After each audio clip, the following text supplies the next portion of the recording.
Hi, sixth graders. Today I'm going to walk you through multiplying decimals. I'm trying this on my iPad, so bear with me a little bit today. So in this lesson, we're going to multiply decimals. If you need, or if you have your math notebook close by, please grab that, open up to a fresh page, put this at the top for your title, Multiplying Decimals. When you're ready, hit play, and let's start with some practice. The first problem we're going to practice is 165 times 6/10. Now when we're multiplying, we want to almost pretend that the decimals aren't there when we're initially setting up our problem. We still want to include them, but we almost want to think of this as 165 times 6. That's how we know where to line up our numbers. We're lining up the numbers, not the decimals, like we do with other types of computation in decimals.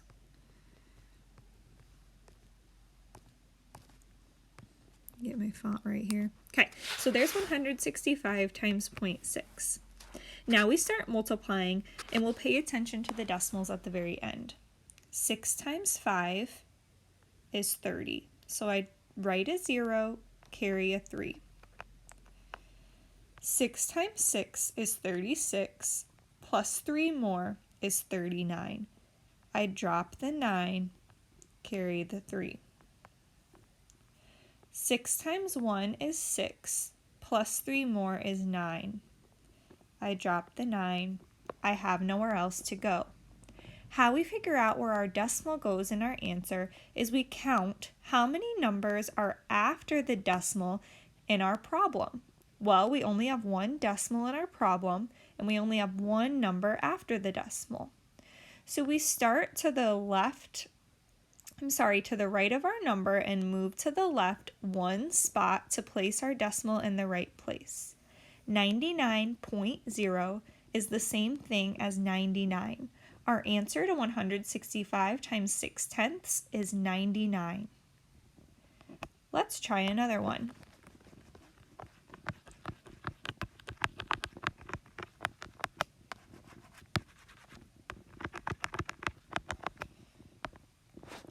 Four and 9/100 times 8. We want to line up just the numbers. Don't pay attention to our decimals, but still include them in our problem.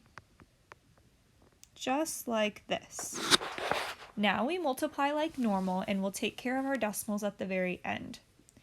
8 times 9 is 72. Drop the 2, carry the 7. 8 times 0 is 0, plus 7 is 7. 8 times 4 is 32. I have nowhere to carry my 30 or my 3, so I bring that all down. We do the same process as before. We look for our decimal and we count how many numbers were after the decimal. 2. So we're going to start to the right of our number and travel 2 places to the left.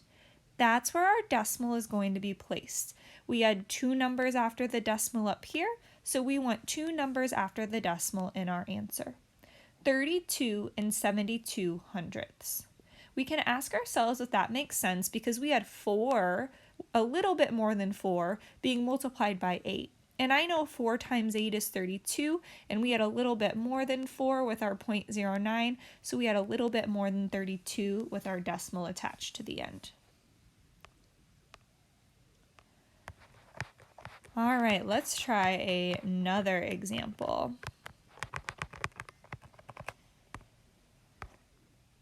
68/100 times 5.3.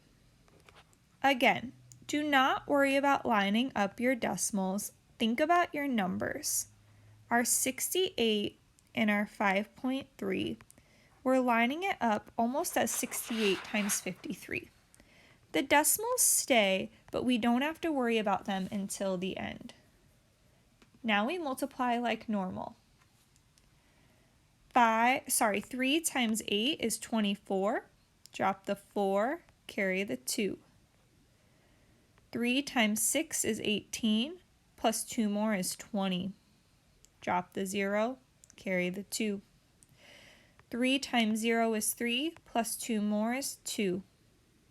We're done with our 3. We're done with those numbers that we carried. We now have a second number that we need to multiply in the tens place, our 5. So we're going to add a 0 and start by multiplying 5 times 8. 5 times 8 gives us 40. Drop the 0, carry the 4. 5 times 6 is 30, plus 4 more is 34. I could have carried my 3, but I would have known that I would have gotten the same thing by doing 5 times 0 plus 3 to get that 3 there. I now add my 2 rows together. I get 4, 0, 6, and 3. I count how many numbers are after the decimal in my problem. Notice I have 2 decimals in this problem. The first number has a decimal and the second number has a decimal with numbers after it. So my first number has 2 numbers after the decimal. My second number just has 1 number after the decimal. So that means I need to start to the right and count 3 places total for all 3 of those numbers. 1, 2, 3. Place my decimal. I got 3.604. or 3 and 604 thousandths. Let's try one more.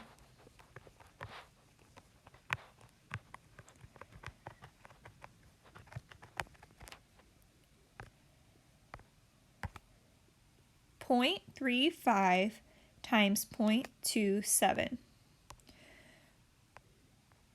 Sometimes the decimals naturally line up, but remember we do not have to force that to happen. We just want to focus on lining up our digits, our numbers. Now we're going to multiply. 7 times 5 is 35. Drop the 5, carry the 3. 7 times 3 is 21, plus 3 more is 24. 7 times 0 is 0, plus 2 is 2. We're done with our 7. We're done with the numbers that were carried. We go to the next row and we add a 0 and can now move to the 2. 2 times 5 is 10. Drop the 0, carry the 1. 2 times 3 is 6, plus 1 more is 7. 2 times 0 is 0. Oops. I now add the 2 rows together. Oh, I guess I didn't look. I guess I finished my 2 and I still had a 0 over here. Do you think that's going to be purposeful for me to multiply all of these numbers by a 0? Probably not. I'm just going to end up with a whole row of zeros and that's not going to affect my answer. Now I add my 2 rows. 5, 4, and 9. How many numbers are after the decimal in my 2 numbers in my problem? Well, we have 1, 2 numbers after the decimal there. 1, 2 numbers after the decimal there. That means I need to move 4 total places in my answer. A reminder, we always start to the right and then we move 1, 2, 3. Uh-oh, if I move one more spot, there's no number there. What do you think I need to add in that space? Maybe you're thinking a 0 and you are right.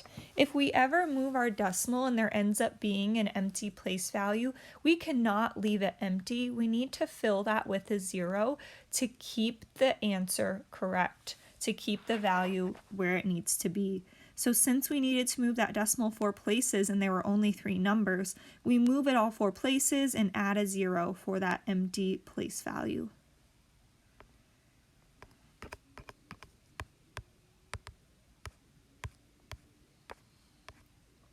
Why does multiplying a decimal sometimes result in a larger product and sometimes result in a smaller product?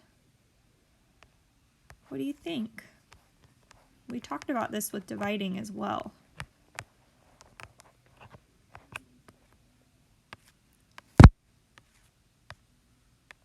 Well, let's look at a few examples. I'm going to pull my notes out of the way for you and just get slides going.